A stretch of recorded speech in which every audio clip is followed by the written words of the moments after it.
David, c'est un nouveau tour marquant, on va dire, dans l'histoire de votre section féminine. Comment vous envisagez cette rencontre?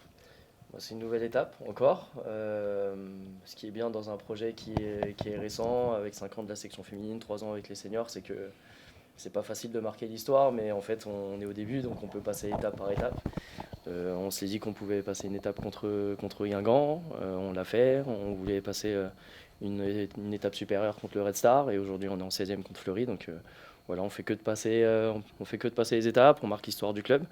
Mais voilà, il faut continuer à avoir de l'ambition et continuer à travailler pour évoluer. Ouais. Quand on s'intéresse un peu au foot féminin, ben, Fleury, ça fait déjà quelques années qu'ils sont ancrés dans le foot de haut niveau féminin.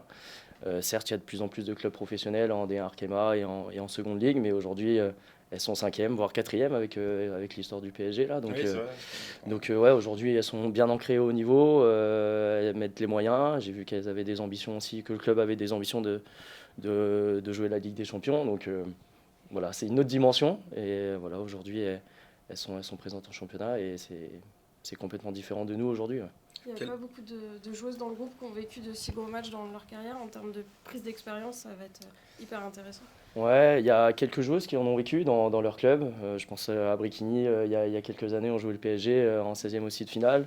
J'ai eu l'occasion aussi de jouer cette affiche-là il y a déjà 7 ans, en 16e aussi. Mais voilà, dans le groupe, il y a très peu d'expérience. Quelques joueuses qui ont joué des huitièmes, des quarts, mais jamais aussi loin. Et de jouer une équipe de haut niveau de D1, c'est un peu exceptionnel pour tout le monde, nouveau pour le club aussi, en tout cas la section féminine.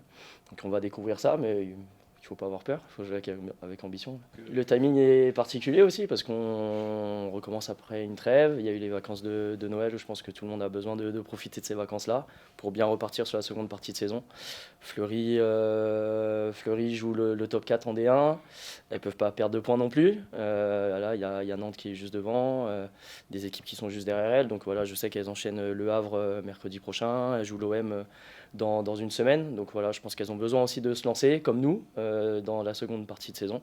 Donc je pense qu'elles vont nous prendre au sérieux aussi parce que on a joué Guingamp, on a été capable de matcher avec elles. Voilà, si on est là, c'est pas pour rien et c'est un 16e de finale. Donc je pense pas qu'elles peuvent le laisser passer aussi facilement. Ouais. Sportivement, on aborde comment on joue tout simplement ce genre de match. On met le bus ou pas? Ça veut dire. On y va avec toute notre insouciance aussi, parce que voilà, je vous le redis, c'est nouveau pour beaucoup de monde dans la section.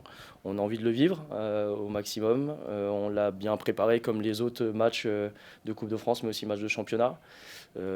Aujourd'hui, la D1, elle est beaucoup plus médiatisée, donc c'est assez facile d'avoir des images aussi, de se renseigner et de travailler là-dessus pour bien connaître l'effectif, pour bien connaître aussi chaque joueuse. Donc aujourd'hui, on l'a bien travaillé, on y va avec de l'ambition, parce qu'on a envie de les gêner, on a envie de les bousculer, mais on y va aussi avec de la lucidité, parce qu'il y a beaucoup de différences entre les deux structures et les deux effectifs. Mais aujourd'hui, un match reste un match, et c'est le charme aussi de la Coupe de France. L'exploit est possible pour toi? C'est toujours possible, c'est du foot, hein, Ouais, ça reste du foot, ça reste 90 minutes. On le jouerait 10 fois, j'imagine qu'on le perdrait beaucoup de fois. Mais aujourd'hui, ça reste un match, un 16e de finale, avec tout le contexte qui fait que voilà, la Piverdière, premier match de 2026, envie de continuer notre aventure, nous aussi. Donc voilà, on y va avec beaucoup de fraîcheur et beaucoup d'ambition. Ouais. Les garçons vont jouer à 18h dimanche, vous jouez à 14h30. Est-ce que tu espères que le public sera au rendez-vous? C'est aussi un enjeu, j'imagine. Continuer à créer un petit peu d'engouement autour de cette section. Ouais, c'est ce qu'on a réussi à travers ce parcours en Coupe de France, ben, de créer beaucoup d'énergie autour de nous. Déjà, de créer beaucoup d'énergie au sein de la section féminine. Voilà, aujourd'hui, c'est le groupe senior qui est mis un peu en lumière, mais j'oublie pas les U18 qui jouent aussi en 16e de finale à Quevilly en Coupe Nike. Le projet de formation continue à avancer aussi. Beaucoup d'énergie autour du terrain. On a vu contre Guingamp qu'il y avait presque 1000 personnes, donc c'est assez inédit. Et voilà, ça récompense aussi ben, les joueuses, le staff, les moyens humains, la direction, la section féminine et le club dans cette envie de faire développer cette section féminine. Ouais.